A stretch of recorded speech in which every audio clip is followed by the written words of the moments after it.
Alright, before this video even starts, I want to make it clear that I do not hate Rick and Morty. I've watched and enjoyed every single episode of the series, even the dragon one, but ever since the start of the show there's been this idea that it's somehow deep. The amount of crackpot fan theories about every single minute detail of the show seems to grow exponentially with every season, and with season 5 currently airing, we're due for yet another wave. But no matter how many of these theories are created, or even how many of them turn out to be correct, it will not change the fact that Rick and Morty isn't a complex show. No matter how many aspects of pop culture it makes entire episodes about the shit on, it is no different and no deeper than any of them.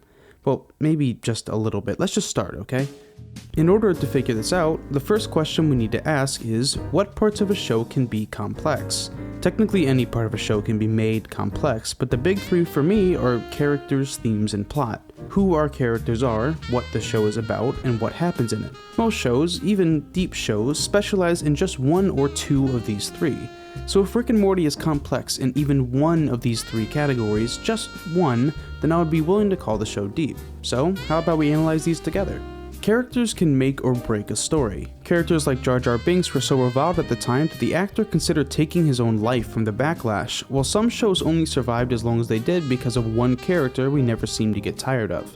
Now, before we ask the question, are they complex, we need to ask, are the characters in Rick and Morty good? Yes, undoubtedly. The relationship between Rick and Morty literally carries the series on its back. In order to understand just how important both of these characters are to the entire show is impossible to overstate. And you might be thinking to yourself, well yeah, no shit, the show is called Rick and Morty. But I'm not talking about Rick and Morty, I'm talking about what they really are. In the show, Rick is a scientist, but for the writers, he's functionally a god. The fact that Rick Sanchez is the smartest man in the universe means that he can literally do anything the writers want him to. Rick is the ideal plot device. He can go anywhere and do anything. The only issue is that a guy that's untouchable and perfect doesn't exactly make good television. This is where Morty comes in. In the show, he might be a 14-year-old, but for the writers, what he is a problem generator. Not that I think about it, that is basically the same thing, but hear me out here. Because Rick would deal with every situation perfectly, Morty has to find some way to fuck it up. He could be a hostage, or take pity on something that's actually dangerous, or whatever else is needed. I don't think I could imagine a more perfect set of two main characters, and the writers of the show use it to its full effect. On a wider scale, the entire Smith family are absolute nightclub bangers of characters. Without the Smith family and their dynamics, the show wouldn't have an overarching plot at all. While not all as stupid as Morty, every single one of them create problems for Rick to solve. However, are these characters complex? No. Rick Sanchez is a super genius who's terrified to express the fact that he cares about people despite the majority of his decisions during episodes being done to save or help his family. Morty is a 14-year-old who looks up to Rick and has a crush on Jessica. Beth is in a marriage she rushed into with an idiot and idolizes her absentee father to a fault. You know, etc. It's not like these characters have no depth whatsoever, but they don't need to be deep. Above all, Rick and Morty is a comedy show. It needs to be at least somewhat easy to understand in order for everyone to enjoy it. The most common thing I hear people talk about being deep in the show, however, are its themes. Quick explanation for those who've never gotten one. A theme is a general concept or philosophy that a show uses the plot and characters to explore. It can be almost anything, but for Rick and Morty, the main theme is nihilism. In fact, this theme is so central to everything the show does that if they changed the show title to Friedrich and Nietzsche, I wouldn't be surprised in the least. The concept of nihilism is really quite simple. Everything is meaningless and we're all gonna die. Now, I really don't expect that anyone watching this video doesn't know what nihilism is, but I still need to explain it just in case. Anyways, when a show has a strong theme, it's almost as if the concept itself pushes the plot just as much as the characters do. And that most certainly happens in Rick and Morty. Rick Sanchez is a major driving force for most aspects of the show, and he touts nihilism like he's the fucking Dalai Lama of the cold dark void. However, where Rick and Morty fails is that even though nihilism is present everywhere, they say nothing about it. When you build on a theme, you can visualize it like every theme is a word on a piece of paper. So here it would be nihilism is. And as the show goes on, the plot starts to write further and further on what this concept means, how it applies to people, the problems with it, even if it's good or bad in general. A show that does this amazingly well is The Good Place. This show takes place in, what's on the surface, an idealized system for the afterlife. But as things progress, the show subtly picks apart every single little problem with most major religions' preconceived notions of right, wrong, and how heaven and hell should work. It takes the theme of life after death and absolutely runs with it. Then, when you check back at Rick and Morty, 4 whole seasons down the drain, and they fell asleep during the essay. Despite 41 episodes absolutely fumigated with nihilism, the only thing they've written down on that paper is nihilism is nothing. It's honestly a little disappointing, because nihilism and its adjacent philosophies are really interesting to explore in such a wild and dynamic medium as animation. BoJack Horseman does an absolutely fantastic job exploring both nihilism and absurdism in a world filled with animal people and a truly disgusting amount of visual gags. I just really wish Rick and Morty would do the same. Anyways, disappointed father aside, let's move on to the final boss, the plot. Now, I don't think anyone would argue that the episode-to-episode plots are anything deep and meta. They're definitely entertaining and have some creative structures and clever twists, but it's basically just making fun of pop culture with extra steps most of the time. Where things get contentious is the overarching story of the show. Surely, with 41 episodes made and 10 more coming out right now, the plot of the show must have some depth to it, right? Well, let's look at what actually happens over the course of Rick and Morty. Season 1. The first important thing to note is that outside of some world building, all of these episodes have next to no relevance to the overall plot of the show. We start off with Rick suddenly appearing home after having left since around the time Morty was born. The whole mystery surrounding his past and Beth's mom haven't been revealed yet, so there's nothing to talk about yet there. The first real wrinkle in the story appears in the episode's Rick Potion number 9 in 60 Minutes. Morty asks Rick for a love potion, which quickly spreads to the entire world population, and in Rick's attempt to fix it, he morphs everyone on Earth into Cronenberg-like monsters, permanently decimating that timeline. This is one of the only times in the show that something important and close to the characters is permanently changed. Even then, there's essentially no difference between the old and new universe in the long run. Rick gives the family VR goggles that show alternate universes, and Jerry and Beth discover one where they had an abortion instead of giving birth to Summer. In this parallel universe, Jerry is a successful actor and Beth is a rich doctor, and they both get sucked into this timeline that confirms all of their fears about their marriage. Summer is justifiably upset, blaming herself for all of her parents' misery, when Morty comes upstairs to comfort her.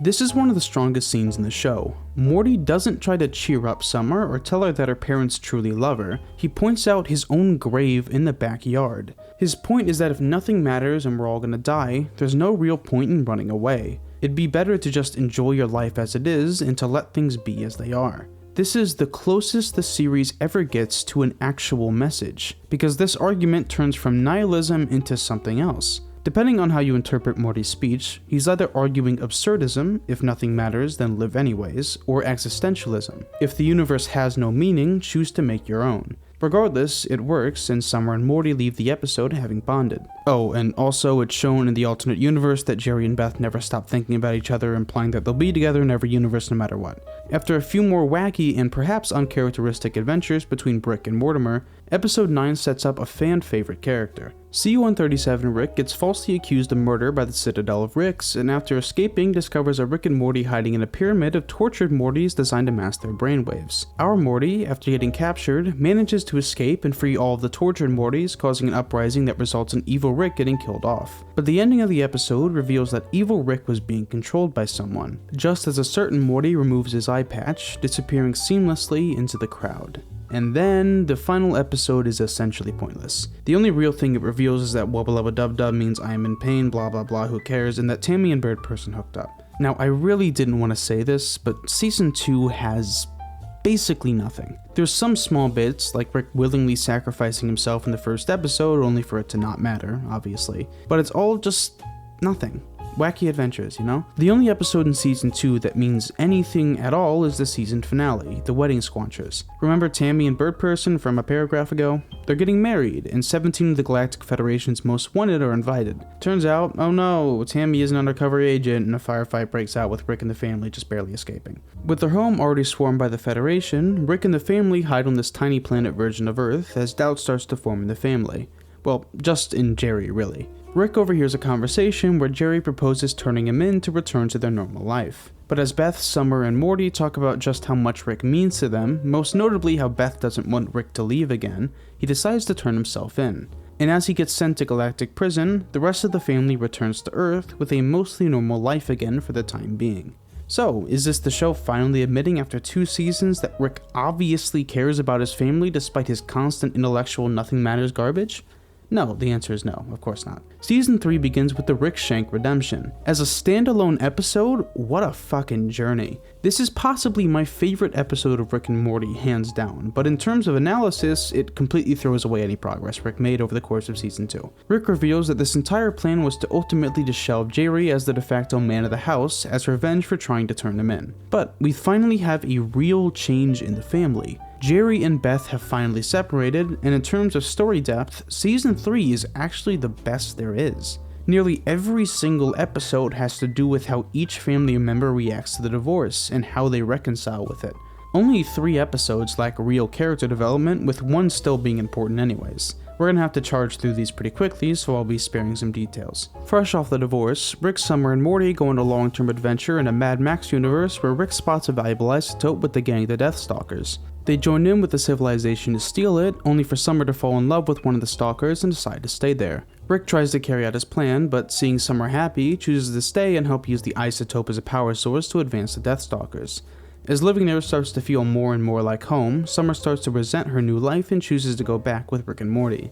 The episode ends with Summer being kinder to Dad, and Morty understanding that he needs to live his own life. Pickle Rick is Pickle Rick, and I don't want to talk about this fucking episode. Basically, all it shows is that Beth is still far too attached to her father, abandoning therapy just because he doesn't approve of it. Vindicators 3 shows Morty starting to get disillusioned by Rick's actions. Being an obvious parody of the Avengers, Rick hates them already and, in a drunken state, kills off their nemesis with ease and sets up a series of traps to expose them for who they truly are. Morty, having dealt with this presumably hundreds of times, solves all the puzzles while the Vindicators start to kill each other off, eventually reaching the final puzzle, asking for the only thing Rick truly loves. While Morty thinks it's hopeless, Rick says that it might be Morty. After he stands on the pedestal, it seems like sober Rick was right, until the real thing he truly loves is revealed to be Noob Noob, the only person the day prior enjoying his jokes. And then Logic shows up for some fucking reason. I don't really care either way, no pressure was good. The whirly-dirly conspiracy is an episode revolving, get it, around Rick's and Jerry's relationship. Long story short, Big Guy recruits Jerry to get Rick assassinated, but Jerry changes his mind at the last second. Rick finds out what Jerry was trying to do and is absolutely furious with him until he attempts to save Rick, and all 3 characters' minds warp together in the equivalent of space salvia. And by the end of the episode, Rick is a bit softer towards Jerry, but not enough to welcome him back. As I said, episodes 6 and 8 have no specific value, but episode 7, the Ricklantis mix-up, brings back evil Morty. A strangely confident Morty enters into the presidential race, being mocked by everyone and told to quit.